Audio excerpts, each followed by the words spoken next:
Muy buenas, continuando con la preparación en lo concerniente al capítulo 2.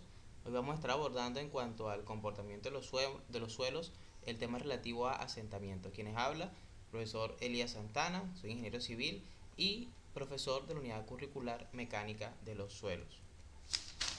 Este tema que vamos a estar abordando tiene muchas implicaciones en el día a día, en el campo de las infraestructuras, tanto de edificaciones, incluso obras de vialidad, obras hidráulicas, pueden estar amenazadas por este problema de los asentamientos. Acá se aprecian algunas imágenes con sus respectivas localidades, sobre las cuales vamos a estar profundizando más adelante. Se tiene que los asentamientos dependen en gran parte de la intensidad de las cargas que transmite evidentemente la estructura al suelo y también de la compresibilidad de ese suelo. En la clase presencial nosotros hacíamos un análisis bastante interesante de lo que era la compresibilidad y también hablábamos de aquellos suelos en los cuales esos asentamientos pueden tardar mucho tiempo en darse y hacíamos alusión a las arcillas. Pero esos son dos aspectos que tenemos que tener muy en cuenta, lo que es la intensidad de la carga. Evidentemente, mientras mayores cargas transmite la estructura, los asentamientos van a incrementarse, y también de lo compresible que es un suelo. Es decir, si el suelo es muy compresible, evidentemente van a haber grandes asentamientos. Y aquí se enumeran una serie de causas. Consolidación por peso propio, por supuesto esto es referido al campo de las arcillas, ¿sí? Porque cuando se habla de consolidación, que son asentamientos diferenciales en el tiempo, nos hacemos referencia directamente a las arcillas. Inundaciones o fluctuaciones del nivel freático, analizamos en la clase presencial también el cálculo de esfuerzos efectivos y cómo el aumento o disminución de los esfuerzos efectivos puede condicionar los asentamientos. Entonces acá se ve directamente esta influencia. También lo que tiene que ver con hundimientos debidos a bombeo de agua, gas o petróleo en el lugar. En las láminas siguientes vamos a tocar este punto con un caso que ocurre en Venezuela. El tema de sismos, movimientos tectónicos, puede acentuar el fenómeno de licuefacción de los suelos y evidentemente esto produce asentamientos de gran magnitud. Y el tema de la erosión del subsuelo, sobre todo pasa en aquellos terrenos mal compactados, y vale destacar que estos terrenos mal compactados quedan muchos vacíos y bueno, son susceptibles a ser erosionados sobre todo por el pase del agua. Vamos a ver este caso práctico, hundimientos debidos a bombeos de agua, gas o petróleo en el lugar. Y les presento el caso de la subsidencia, denominado así, en el municipio de Lagunillas, esto es en el estado Zulia, ¿ok? Acá ocurre lo siguiente, ¿no? Hay un desplazamiento hacia abajo del terreno que soporta una construcción, y este hundimiento se vuelve problemático si resulta desigual en una parte del edificio.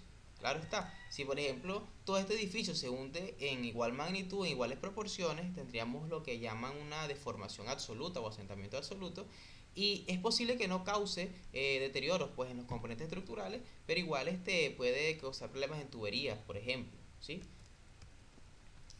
La principal causa es la siguiente. En algunos tipos de arcillas, fíjense que nuevamente las arcillas apareciendo como ese caso especial de la mecánica de los suelos, ¿sí? Que necesita mucho estudio y consideración, y dice que estos suelos de arcilla se dilatan o contraen según su contenido de agua. Acá se hace una visión ya del problema de forma más específica. Dice, el problema radica en un fenómeno de inestabilidad o debilitamiento del terreno producido por la extracción del petróleo en pozos contiguos a la costa, donde este proceso permite la entrada o el relleno del pozo con agua, lo cual socava el pozo, se mezcla con la tierra y produce dicho debilitamiento del subsuelo, el cual pierde su capacidad para mantener las capas superiores de la tierra, produciendo el hundimiento. Fíjense acá, el problema consiste en esta extracción del petróleo, ¿sí? Es decir, nosotros cuando analizábamos el diagrama trifásico de los suelos, planteamos la existencia de tres fases fundamentales: una fase sólida, una fase líquida y una fase gaseosa. Y esa fase líquida esencialmente la representábamos como agua, ¿sí? Y recuerden que esa fase líquida forma parte de los vacíos de suelo, y la expulsión de esa agua por aplicación de carga origina asentamientos. Ahora bien, este caso de subsidencia se diferencia mucho, por ejemplo, cuando hablamos de consolidación, primero porque aquí el fluido no es agua, sino que es petróleo, y segundo porque la expulsión de este petróleo es no es por causa de construir una estructura, sino que es ya por consecuencia directa, es decir, un procedimiento mecánico de extracción que realiza el hombre y que igual, por supuesto, altera esfuerzos efectivos, altera el equilibrio del suelo y origina hundimientos de importancia. Según investigaciones, el terreno desciende entre 5 y 12 centímetros anuales aproximadamente, ¿sí? Entonces hace necesaria la construcción del muro, que es el famoso muro de Lagunillas. Esto lo pueden ustedes profundizar en el blogspot relativo al muro de Lagunillas. Y bueno, es una situación preocupante porque si cada año se desciende entre 5 y 12 centímetros, hay que tener esa alerta, pues, porque puede ser que esa zona tienda a inundarse si los asentamientos son muy excesivos y este muro de contención no se da abasto para retener estas aguas que acá vemos, ¿ok? Por eso les decía anteriormente, si los asentamientos, por ejemplo, pueden ser uniformes, y un asentamiento uniforme, así sea de 10 centímetros o 1 metro, que toda la estructura descienda 1 metro, puede que no afecte para nada los componentes estructurales. Ah, pero ¿qué pasa si hay, por ejemplo, un lago cerca, costa cerca? Puede haber peligro de inundaciones, como es la amenaza latente acá. Países en el mundo con gran desarrollo en esta parte de muros de contención son los llamados Países Bajos, ¿sí? La ingeniería en esos países en cuanto a muros de contención está sumamente desarrollada. Y tenemos acá otro de los ejemplos que citábamos acá, ¿se recuerdan? En la parte de las causas de los asentamientos, que es el que tiene que ver con la erosión del subsuelo. Y bueno, acá es un caso particular que ocurre en nuestra ciudad de Coro. Básicamente aquí el problema es de erosión del suelo, fíjense cómo acá se erosiona y esto debido pues al paso de las corrientes de agua producto de las lluvias y debido a problemas de mala compactación pues estos asentamientos muy graves en esta estructura, miren las fallas que originan en los componentes tanto estructurales de mampostería, o perdón, los componentes de mampostería, estructural y no estructural, y evidentemente lo que es el sistema de pórticos en algunos casos, ¿ok? Entonces, para que tengamos una visión de que cómo estos temas de asentamientos están presentes en el día a día y cómo tenemos que hacernos conscientes de ello y para que vean la importancia de la mecánica de los suelos en la ingeniería, ¿ok? Con estas cuestiones prácticas que las vemos a diario. Ahora, según el tipo del suelo, por ejemplo, tenemos los dos extremos, tenemos suelos no cohesivos, ¿sí? Una grava, una arena, un limo. Generalmente allí los asentamientos son inmediatos, es decir, construimos la estructura sobre esto y ya los asentamientos que ocurren se mantienen constantes por muchos años, ¿ok? Y cuidado si no para de por vida, ¿ok? Pueden haber algunas excepciones entre estos suelos en donde hay un reacomodo plástico de las partículas y vuelven a ocurrir nuevos asentamientos, pero lo típico es que los asentamientos ocurren inmediatamente contra la estructura, hablando de suelos cohesivos. Digamos que aquí hay una rápida expulsión del agua en el caso de que el suelo esté saturado y bueno, si estos suelos están secos y los espacios vacíos están representados por aire, igual la expulsión del aire va a ser rápida. Pero tenemos la otra cara de la moneda, que son los suelos cohesivos, y eso lo hablábamos en la clase presencial. Estos suelos se consolidan, es decir, sufren asentamientos diferidos en el tiempo. Pueden tardar hasta años en sufrir asentamientos debido a que la expulsión del agua, en el caso de que esté saturada, es más lenta, dado que la permeabilidad de las arcillas es muy baja. Y aquí, bueno, se aprecia un estrato de suelo arcilloso. También esta es una forma práctica de identificar cuando tengamos arcillas en campo. Fíjense la retracción, las grietas que se producen en este suelo cuando está seco. Eso es muestra de que ese suelo es arcilloso. Más adelante vamos a estar abordando este punto, ¿no?, de retracción de los suelos y expansión de los suelos arcillosos. Y dado que, bueno, la arcilla es ese caso de interés, ¿verdad? Y sobre todo porque acá en Coro estamos rodeados de arcillas expansivas, bueno, vamos a abordar este caso de consolidación para distinguir estas etapas, ¿verdad? En ese proceso de asentamiento de los suelos, ¿ok? Y tenemos acá una línea teórica del 0% de consolidación y se dice que acá evidentemente el suelo no ha sufrido ningún tipo de asentamiento, ¿sí? Eh, en un instante les explico cómo calcular cada una de estas líneas, ¿ok? Aquí tenemos el tramo del 50% de la consolidación, es decir, el suelo se ha asentado un 50%.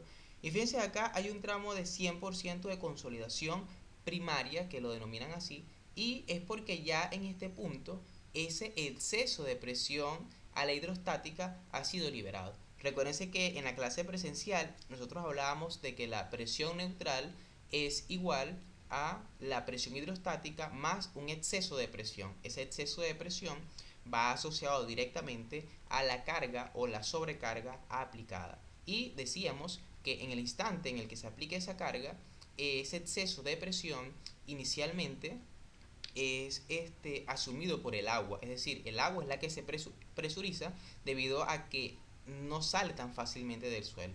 En la medida de que esa agua va siendo expulsada, es decir, de que se va liberando todo ese exceso de presión a la hidrostática, aumentan los esfuerzos efectivos del suelo, lo que produce un reacomodo de ellos, es decir, se asientan, ¿verdad?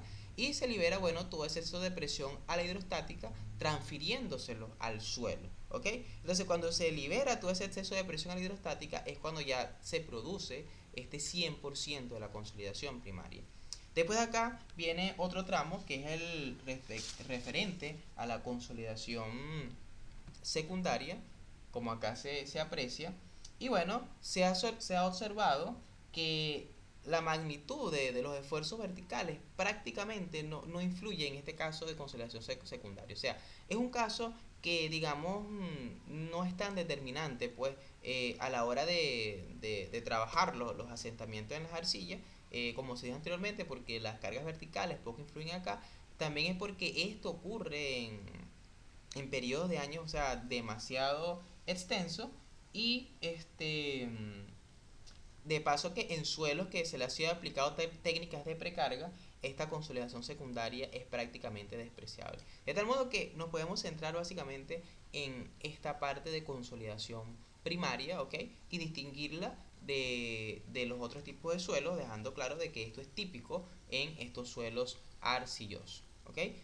Quizás un poco confusa la explicación del tema de transferencia de tensiones, de exceso de presión hidrostática a las partículas del suelo, pero igual bueno, con lo que hicimos en la clase presencial, se puede afianzar mejor ese tema.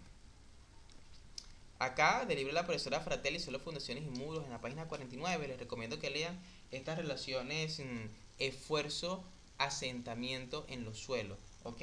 Es muy importante porque eso obedece a lo que son los diagramas esfuerzo de formación. Fíjense que aquí prácticamente se hace referencia a ensayos monotónicamente crecientes, es decir, se va incrementando la carga, hasta originar la fractura del suelo y asociada a los asentamientos, y se evidencian distintos puntos claves, ¿no? Por ejemplo, este punto que está acá se tiene que ver con esfuerzos admisibles. Digamos que si nosotros diseñamos para este asentamiento y para esta resistencia o posible capacidad portante del suelo, digamos que estamos bastante en el rango de la seguridad. Es decir, sería un diseño bastante conservador porque, bueno, aún el suelo tiene, digamos así, ciertas reservas de resistencia, ¿ok?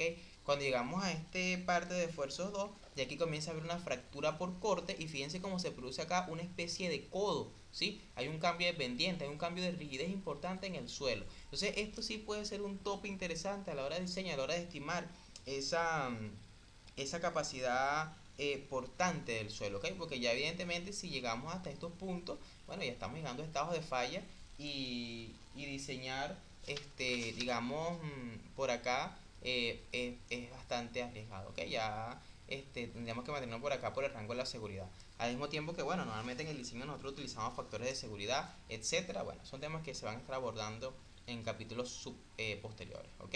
Por ahora tengamos claro, bueno, que de comprender las relaciones de fuerza de formación en los suelos, vemos como el comportamiento del suelo es de esta manera, es decir, no es una línea recta, o sea, es un comportamiento, quizás una parte elástica, pero después viene ya una parte de formaciones plásticas importantes, y bueno, que esto es un ensayo de cargas monotónicamente crecientes. Acá tenemos dos tipos de asentamientos típicos que ocurren en edificaciones: asentamientos absolutos típicos de la zona de México, del Valle de México. El Museo de Bellas Artes sufre esto. Fíjense que acá la estructura se va asentando de forma uniforme, entonces prácticamente hay que construir escaleras, hay que hacer escalones para llegar a la entrada de la estructura, ¿no? Y esto es típico que ocurra, por ejemplo, en el Museo de Bellas Artes, ¿no? Son suelos demasiado compresibles, ¿ok? Típicos de suelos marinos, suelos de sedimentos de marinos, sedimentos lacustres, ¿ok?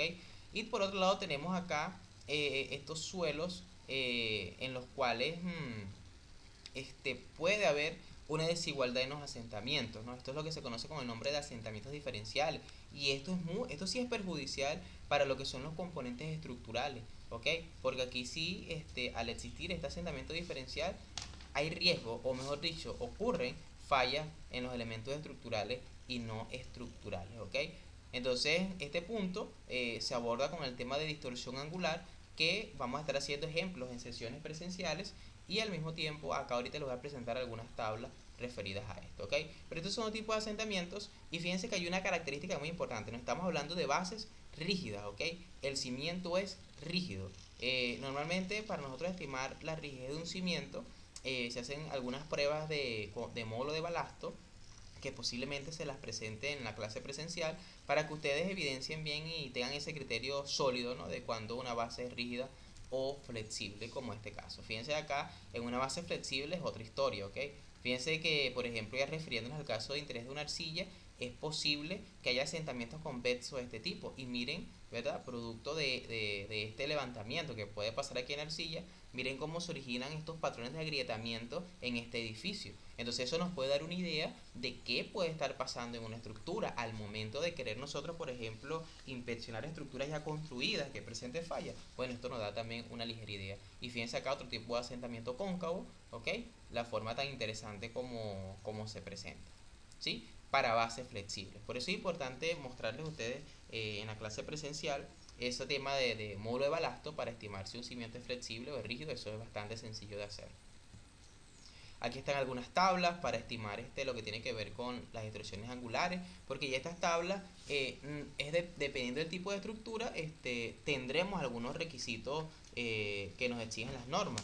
Por ejemplo, si es una estructura que va a albergar, por ejemplo, equipos de alta precisión, por ejemplo, sismógrafos, que no pueda haber ningún tipo de fluctuación del terreno, evidentemente los niveles de exigencia son mayores a nivel de asentamiento, ¿ok?